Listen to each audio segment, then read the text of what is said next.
What we all want in life is a shot. But what we do with it, that's the story we all want to tell. You know, I've coached for 25 years and I've never experienced that, the emotional high of what happened. What happened for Jason McElwain, or J-Mac as his friends call him, is about more than a shot.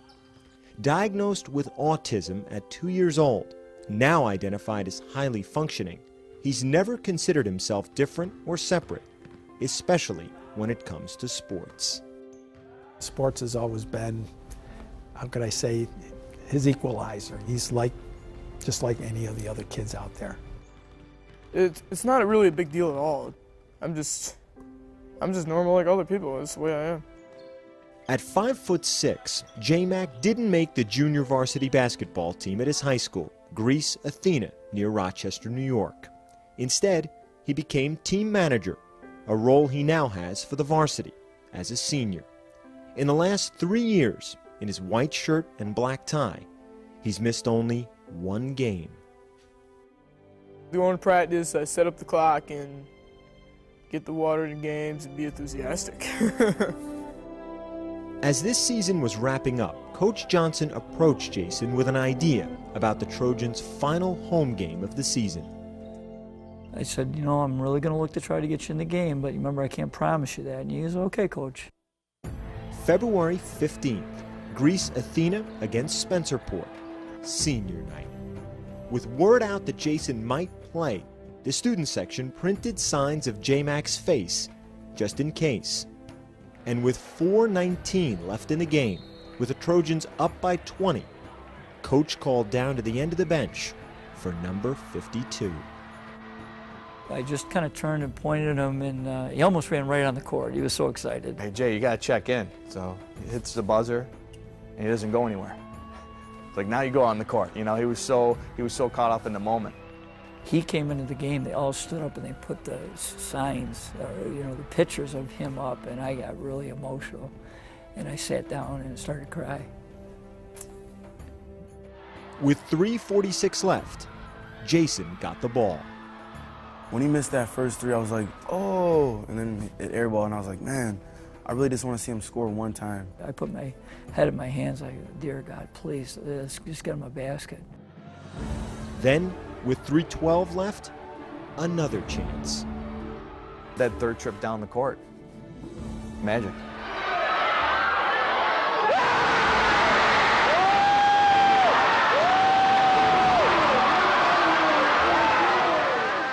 As soon as I started hitting my first shot, I just kept shooting, and I was just hot as a pistol. Shot after shot after shot kept going in. The basket was like this big, huge bucket, and I was shooting like they were free throws. It was just a big, huge bucket that's like huge. I was like, oh my God, is this really happening? He has more points than me, so he's got bragging rights over me. He was unstoppable for that moment in time. He was unstoppable. He comes down the court right at the end with like 3 seconds left, and he hits this one that's, probably like an NBA three. As soon as the gun ended, they stormed the court, I couldn't, I just couldn't dream anything like that up. It felt like we won a championship. Everyone was just so happy for me. In that 4 minutes, 19 seconds, Jason was 7 for 13, 6 of 10 from three-point range, 20 points in all. In his first and only varsity basketball game, J-Mac was the high scorer. Truly the most incredible moment I've ever had in coaching. I was so touched, and it was just so special to me that a young man, his dream came true, and that I could help that. It was awesome. What we all want in life is a shot. J-Mac took his, and now it's a story we can all tell. Comes out for our JV basketball team. I was the varsity coach. And Jason, as you saw in the video, is on the autism spectrum. He's also learning disabled. Well, after a few days of tryouts, my JV coach came to me and said, Coach, Jason's not a very good player, but man, he's got this big heart. I think we should keep him in the program. I said, well, what do you got in mind? He says, I'm going to offer him the team manager's job, but I'm also going to let him practice with the team each day. And I'll admit, early in that season, there were some trials and tribulations as J-Mac got used to his new teammates, and his new teammates got used to J-Mac. But one of the things we had really emphasized in our program was team culture and the ability to give to each other and help each other up and accept and respect all. So I really started to see this bond between not only the JV players, but the varsity players as well. Because Jason would sit on the bench during a JV game and he'd have a white shirt and black tie. And I know you're going to be a little surprised by this, but at the end of the game, he'd be what I call a tad disheveled. He would be so into the game. But it would always warm my heart because Jason wanted to stay on the bench for the varsity game to see one of the varsity players come out before warm-ups and actually straighten Jason's tie out and get his shirt tucked back in so he was presentable for the varsity game. Well, that year, Jason's JV team had a successful year, and the varsity also had a good year. And just to give you a very quick background, at that point in my career, I had been a fairly successful coach. We had been winning pretty much every season. We had won some division titles, but my big stumbling block is in our postseason, which we call our Section 5 tournament. We were falling short. In fact, going into Jason's sophomore year, we had been to the sectional semifinals 4 times, but had never made it to the finals. So Jason's sophomore year, our varsity goes to the semifinals now for the 5th time. And we have a 10-point lead with 4 minutes to go, and we implode. We lose the lead, and we lose the game. We were extremely disappointed. But that wasn't going to stop J-Mac. And that's when I really admired him for his perseverance and never give up mindset. Because in my 30 years as a head coach, I would rarely ever have a young man, if they didn't make the team, come back and try the next year. But Jason was different. Not only did he want to make the team the next year, but he was willing to come to all our off-season workouts. He came to the weight room. He went to the gym. I was picking it up. Our relationship was growing stronger and stronger. Jason comes out for his junior year for the varsity team. And after a few days of tryouts, I bring him in and I said, Jason, unfortunately, you're not quite good enough to be on the team, but I would like to offer you the team manager's job for the varsity. Well, he quickly embraced that role because he was such a great team guy. In fact, one of our philosophies in another talk I do on leadership, I talk about the philosophy of team where it's we over me. And Jason was a great illustration. He wanted what's best for the team. So in fact, after we got the team picked at our first team meeting, Jason stood up in the meeting. He says, Coach, can I say something? And I said, sure. What do you got, Jay? He says, Coach, we're going to develop this mantra this year. And the mantra is we're going to stay focused and we're going to help you win your first Section 5 championship. I said, oh, thanks, Jay. So that season, we had another good season. We got to the sectional semifinals now for the 6th time in my career. And we lose at the buzzer to our crosstown rival. We were devastated. I didn't know if we'd come back from that. But Jason was our inspiration.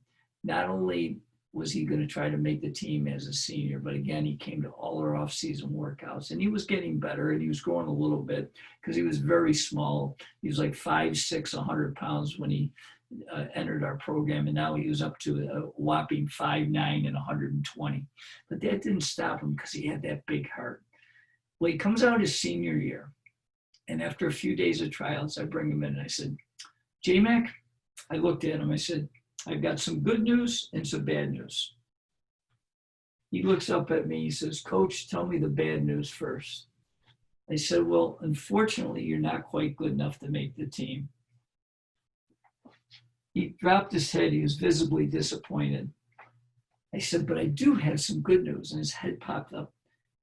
I said, for senior night, I'm going to give you a uniform and hopefully get you in the game.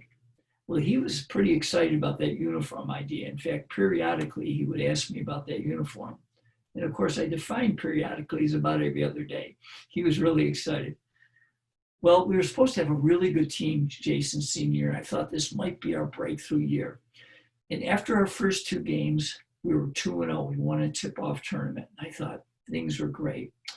But then, unfortunately, like we're going through some tough times now, adversity struck. We had a assistant coach that was one of my parents that had worked with me for a number of years.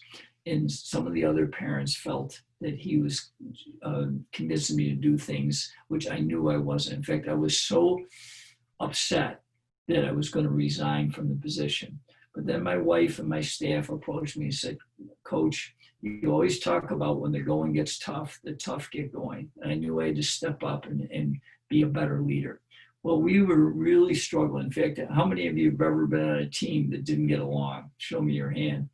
Because it was a really difficult next few weeks. And in those weeks, we actually lost 3 out of our next 5 games. And we were still really struggling. As much as we were working on trying to build the culture back up, we were having a really difficult time. Well, we were going into this Christmas tournament at Fairport High School, which is the biggest high school in Rochester. And they had a really good team that year. And I thought we could compete with them, but not the way we were. So in the opening round of the tournament, we won in a very close game. And Fairport beat a team in the second game by like 40 points that we had barely beaten 2 weeks earlier. Well, the next day, because we didn't have school, because it was during Christmas break, I brought the team into what we call a shoot around. And at a shoot around, we normally bring balls out, we do some shooting drills, and we go through some plays and that type of thing. Well, I knew I had to do something different because we were really struggling and in disarray. What I did is I had them sit right down in the bleachers. I didn't bring any basketballs out. And I looked them right in the eye. And I shocked them with my first statement. I said, guys, I don't want to go to the game tonight. And they look at me in disbelief. I said, what do you mean you don't want to go to the game tonight? I said, well, unless we decide that we're going to be a team, Fairport's going to beat us by 50 points. And I gave them a little motivational talk, and it probably helped a little bit. But the best thing I did is I said, guys, we need to share out and decide how we're going to bring this team together. And I just listened. And that was one of the best lessons I learned about leadership, was being the ability to listen. And when we finished that session, it didn't cure everything, but I could see that the team knew that they had to unite. And that night it was manifested because we played a great game. And although we did not beat Fairport, we took the game to overtime before we lost the game. And I knew we were starting to make progress. Well, from there, we won 8 out of our next 9 games going into senior night. Now, senior night was on February 15th. On February 13th, I gave J-Mac his first jersey. It was way too big. He didn't care. In fact, there was a rumor going around school that he slept in it for 2 straight nights. I don't know if that was true, but it was a little wrinkled on senior night. The senior night was always a very special night for me. I was a head coach for 30 years, so I had 30 senior nights. But this was profoundly special to me because what we did was we bring the players out before the game with their parents or guardians. But this time, instead of J-Mac in his white shirt and black tie, he's now donning number 52. And to see him embrace his parents in uniform was a memory I will always cherish. Well, now the game begins. And you saw from the video, we had a pretty good student body following that year. They called themselves the 6 Men. And at the opening tap, I started hearing this from the 6 Men. We want J-Mac. We want J-Mac. I guess just in case I forgot. Well, going in the game, I had 3 ideas. Number one, because we had rallied in the season, if we won that game, we actually could tie for the league championship.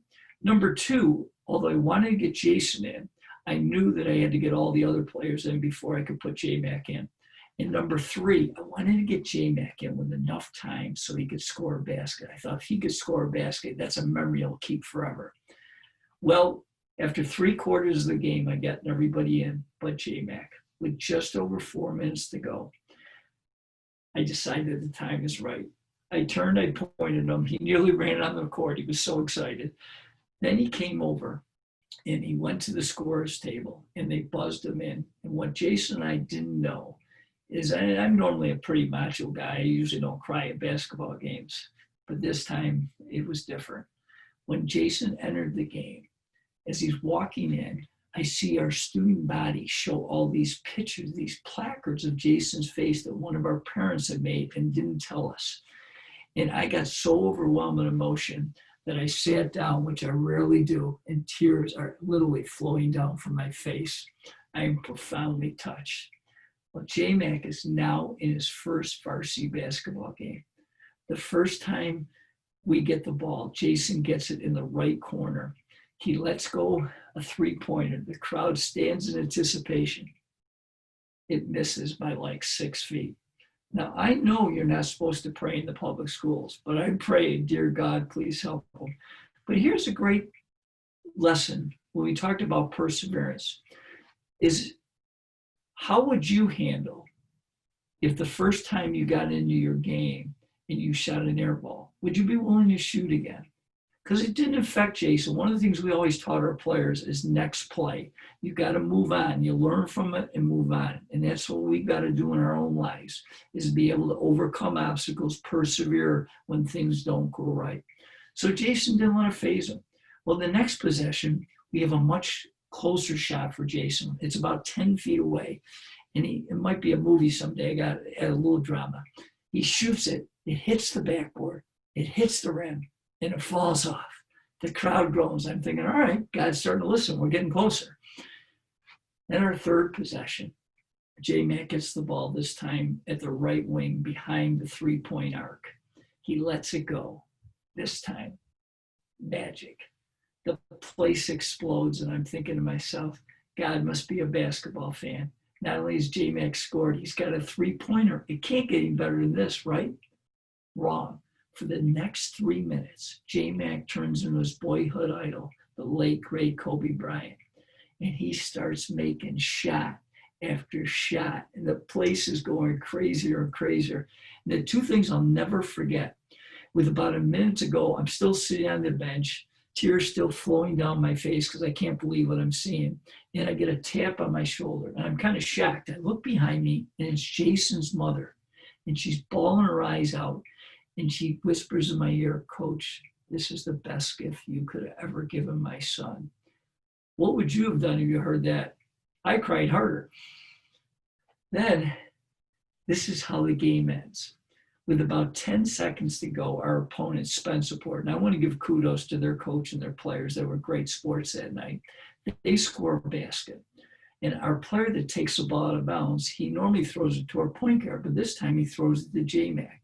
So J-Mac's dribbling down the court, and I look up, and the clock's kicking 5, 4, 3. And all of a sudden, I see Jason pull up like about 2 feet behind the arc, almost an NBA three. I'm thinking, Jason, don't shoot from there. That's way too far. He launches this rainbow. Swish. I look over, our student body rushes on the floor. Our players come on the floor. And I'm thinking, oh my gosh, I'm living the movie Rudy, but this is really true. Then another thing I'll never forget is Jason's parents have an interesting dynamic. His dad is 6'6", and his mom is 5'2". And you see this little bitty lady bobbing through the entire crowd to get to J-Mac, and she gives him a big hug. Then our players put him up on their shoulders and got the game ball over his head. I have no idea how many points he scored. And our public address announcer comes on and says, the leading scorer for the Trojans tonight, J-Mac with 20 points. And with my math brain, I'm thinking, if he'd have played the whole game, he'd have scored 160 points. That's pretty good. Well, what was great about this, going back to my keys there, obviously Jason showed great perseverance and was ready when he got the opportunity. But also, how about the teamwork? I had never asked the 4 players on the floor to pass Jason the ball. Yet in those last 4 minutes, he's the only one that shot. In fact, I still kid him this day because I still see him all the time. I say, J-Mac, I'm still looking for your first assist. You didn't pass the ball once. But isn't really that the essence of teamwork? And the other thing that was really special for me, because I have seen a ripple effect where I've seen some neat stories around the country with people with disabilities in sports, but I felt I did it for all the right reasons. There wasn't any media there. In fact, my only responsibilities after the game, I had to call it into our local newspaper. And when I called it in, I thought they would give us a headline, they did give us a headline the next day, but it said Trojans, our team nickname, ties for league title, and it barely mentioned about J-Mac. So I guess it wasn't that big of a story, although it touched my heart and soul very deeply. Well, what I didn't know is the next day when I got to school, Jason's speech pathologist, he had never come to a game, but Jason told me he might get in. He was so touched by what he saw that he called one of our local TV stations, Channel 8, the next day at school and said, "You've got to come and borrow the video from the coach. This is the best thing I've ever seen in sports." And they did. And it got such a nice response that actually the next day at school, we had 3 local TV stations come in. And then that night, one of the local TV sportscasters called me and said, "Coach, do you mind if I send this out nationally?" And I said, "No, if it can make an impact on the country, that'd be wonderful." Well, we were going into our sectional tournament now, and I want to share what happened. But before I do that, I would like to open it up. If there's any questions that you have, certainly share those. I'd be glad to answer any question. If you don't get a chance to answer your question, or if you'd like to ask it at a later time, you certainly can. I'll give you a couple ways to contact me. My email is jjhoops, JJHOOPS, @rochester.rr.com. That's one way you can connect with me. Or you can go to my website. On my website, CoachJimJohnson.com, I have a free newsletter. I also have a complimentary weekly blog, and we have some videos on there. And certainly if I can help you in any way, you can reach out through the website. I also have a book that Glenn mentioned called A Coach in a Miracle that right now we are selling at a discount. If anybody's interested in ordering it, you can do that through the website, and I'd be glad to sign it for you and give you a complimentary bookmark. So before I come back and close off the final part of this story, I'd like to open it up if anybody has any questions. If you guys have questions, you can either put it in a chat room or you can actually just unmute yourself and ask the question. Coach, so just a quick question. What has happened to J-Mac after his winning shot? Did his personality change? Emotionally, I know he was on a high. What ended up happening to him? Well, I'll give you the end of the season story in just a minute. But after that, he graduated from high school. He did not go to college. He actually started working to a local supermarket.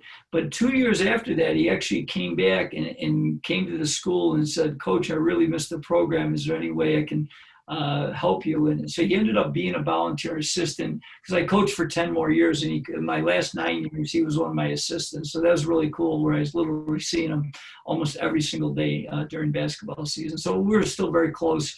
We both do speaking around the country. Obviously, we're not traveling right now. We do some events together. But the interesting thing is, in that game, he was about 5'9", 125 pounds. He's now 6'1", 170 pounds. And he's become a very avid runner, where he's run in, I believe, 13 marathons, including 3 Boston marathons. So he never ceases to amaze me with him and continue to do amazing things. Great, thank you for that. We had Joseph just had to step out, but he thanks you. It was a great, amazing story. It's really a tough thing that have to go through with teams, but it's a team game, team effort, and it's a great story. Anybody else want to share something? I just want to say it was a wonderful story. It just was so inspirational, and I just love every bit of it. Just, it brings tears to your eyes. Thank you, Patty. Thank you. Frank, you had a question? Yes, Coach, can you maybe give a few words of how do you train people on the team to eliminate the choke factor or fear factor during games so that they play at their best? That's a great question. We did a lot of work with our players, not only physically, but mentally. We did mental imageries before each game.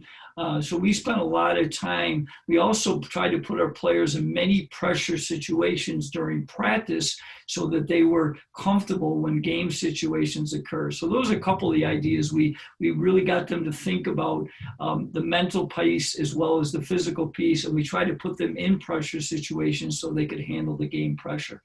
Great question. Thank you. Thanks, Frank. Anyone else with questions? Well, Coach, thank you very much. It was Well, I actually want to wrap up. I got one final part of the story, so let me just wrap up here. So going into our sectional tournament, we were now starting to get a bunch of media attention. In fact, I got a call on Monday morning from CBS Evening News, which normally don't call the house, and they came in and did a story, and then it exploded worldwide. Well, during the tournament, we're trying to get ready. The first week, we were off from school. We were what we call our February break. So we had to bye the first round. And then in the second round, we had a home game in the quarterfinals. And we won that quite easily. But to give you an idea of the media attention, after the game, we were interviewed by People magazine. So it was kind of crazy. And then we were going back to school. And I said to my athletic director, his name was Randy, would it be okay if I get a sub in case I got to handle all this media? And to give you an idea how much media attention, I had 8 days in a row where I had a sub just to handle all the media. And of course, we're trying to get ready for the semifinal, my big stumbling block. Well, in the semifinal, one of the things I learned in leadership that I didn't do as well is I realized I had to be more the calm during the storm because I was getting too emotional. So I decided I got to be the rock. So in the semifinal game, we were up 10 at halftime, but we blew the entire lead. We were actually losing the fourth quarter. But I was real positive with the guys. They showed that they were perseverant, and we battled back. We finally won the semifinals. We were going to the finals 3 days later. I will say the next 3 days at school were like a mini Super Bowl week. In fact, we had a Japanese TV station come in. It was just crazy. Well, Saturday night was the championship game. We played at a place we call the Blue Cross Arena that seats about 11,000 people. Normally for a championship game, we get about 4,000 or 5,000. We walk in the arena that night, it's sold out, 11,000 people. And when we walk in, Channel 8 says, "Coach, can we interview you?" So they asked me a few questions. Then they said, "Can we interview J-Mac?" So he's sitting behind me in the first row. I'm on the floor. And I turned to him. I said, "J-Mac, Channel 8 wants to interview you." He stands up. He says, "Coach, it's time to get focused. No media interviews." So I thought we were ready. Except the first Section 5 championship game we ever were in, we're down 14-3 after 4 minutes. As I mentioned, this team had great perseverance. We rallied. We actually tied the game up late. Then we had the ball, and our point guard penetrated in, threw it out to one of our other guards, and he makes a three. We're up 3. The other team comes down. They miss a shot. I'm standing like this, and all of a sudden, whack! I got tackled by my JV coach, which indicated we were Section 5 champs. We finally did it. But the interesting thing, I'll close with this final thought, is that Section 5 winner was something I had a dream. But when people would ask Jason what was the greatest thing about his senior year, he always say that we were Section 5 champs. Well, when people ask me what my greatest thing in coaching, I always said, without a doubt, it touched my heart and soul deeply with all the championships we ended up winning, was the fact that the JMAC game was the greatest thing. So I want to leave you, as you continue to strive for your own goals and dreams and aspirations, remember, one of the best ways to make your dreams come true is to help others make their dreams come true. Thanks for having me. And hopefully someday I'll get out again when we can travel. My son lives in California. He's an attorney out there, and I'd love to get the chance to meet you guys someday in person. But thanks so much for having me. God bless. Thank you, Coach. It was a great story. You know, congratulations on your win, and I'm sure that you've touched many and changed many lives. So thank you for sharing with us, and you're more than welcome to come out here